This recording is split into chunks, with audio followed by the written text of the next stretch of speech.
తెలంగాణ ఛత్తీస్గఢ్ సరిహద్దులో టెన్షన్ వాతావరణం నెలకొంది. కర్రిగుట్టల అడవులో ఎన్కౌంటర్ జరిగింది. భద్రతా బలగాలు మావోయిస్టుల మధ్య జరిగిన ఎదురు కాల్పులో 6 మావోయిస్టులు మృతి చెందినట్లు సమాచారం. ఎదురు కాల్పులో 2 జవాన్లకు గాయాలు కాగా వారిని బీజాపూర్ ఆసుపత్రికి తరలించారు. హిడ్మా టార్గెట్గా కర్రిగుట్టలో బలగాల సెర్చ్ ఆపరేషన్ కొనసాగుతుంది. 5,000 మంది భద్రతా బలగాలతో 3 రోజులుగా గాలింపు చర్యలు చేపట్టిన భద్రతా దళాలు అడవులను జల్లెడ పడుతున్నాయి. కర్రిగుట్టల్లో అటవీ ప్రాంతాలను కలిపే గ్రామాలను రాకపోకలు నిలిపివేశారు. మరోవైపు కర్రిగుట్టల అడవుల్లో ఎదురు కాల్పులు కొనసాగుతున్నాయి. భీమవరంపాడు, పూజారి కంకేర్, పామేడు ప్రాంతాల్లో కాల్పుల మోత మోగుతుంది. దీంతో స్థానిక గ్రామాల ప్రజలు తీవ్ర భయోందనలకు గురవుతున్నారు.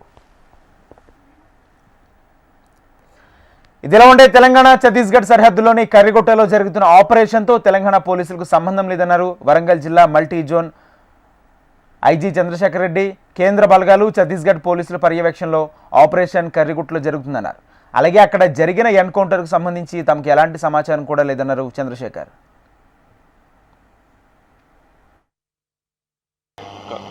కర్రెగుట్టలలో జరుగుతున్న ఆపరేషన్స్ అవి పూర్తిగా ఛత్తీస్గఢ్ రాష్ట్రం అండ్ సిఆర్పిఎఫ్ కేంద్ర బలగాలు కలిసి చేస్తున్న ఆపరేషన్స్ అవి.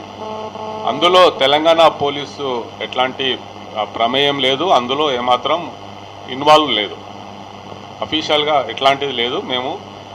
కాబట్టి అది కేవలం ఆ రాష్ట్రము అండ్ కేంద్ర బలగాలు చేస్తున్న ఆపరేషన్స్ అది. ఈవెన్ మాకు అధికారికంగా కూడా ఎట్లాంటి సమాచారం లేదు. అందులో మా వాళ్ళు ఎవ్వరు పోలీసు కావచ్చు, గ్రౌండ్స్ కావచ్చు, మేము ఎవ్వరము పాల్గొనట్లేదు. అంటే అది సరిహద్దులో ఉంది. ఛత్తీస్గఢ్ అండ్ తెలంగాణ రాష్ట్ర సరిహద్దుల్లో ఉన్నాయి కర్రిగుట్టలు అనేవి. సరే, అక్కడ సిఆర్పిఎఫ్ కేంద్ర పారామిలిటరీ ఫోర్సు ఆ రాష్ట్రంలో ఉంది, మన రాష్ట్రంలో కూడా ఉన్నాయి. ఇప్పుడు ములుగులో కూడా సిఆర్పిఎఫ్ ఉండడం జరిగింది. కాబట్టి వాళ్ళు సిఆర్పిఎఫ్ తరఫున వాళ్ళు చేస్తున్నారు అన్నట్టు. అది సరిహద్దులు కరెక్ట్ కాదు, కానీ అటు ఇటు వాళ్ళు చేస్తున్నారు. కానీ అందులో రాష్ట్ర పోలీస్ ప్రమేయం మాత్రం ఏమాత్రం లేదు. తెలంగాణ ఛత్తీస్గఢ్ సరిహద్దులో టెన్షన్ వాతావరణం నెలకొంది. కర్రిగుట్టల అడవుల్లో ఎన్కౌంటర్ జరిగింది. భద్రతా బలగాలు మావోయిస్టుల మధ్య జరిగిన ఎదురుకాల్పుల్లో 6 మావోయిస్టులు మృతి చెందినట్లు సమాచారం.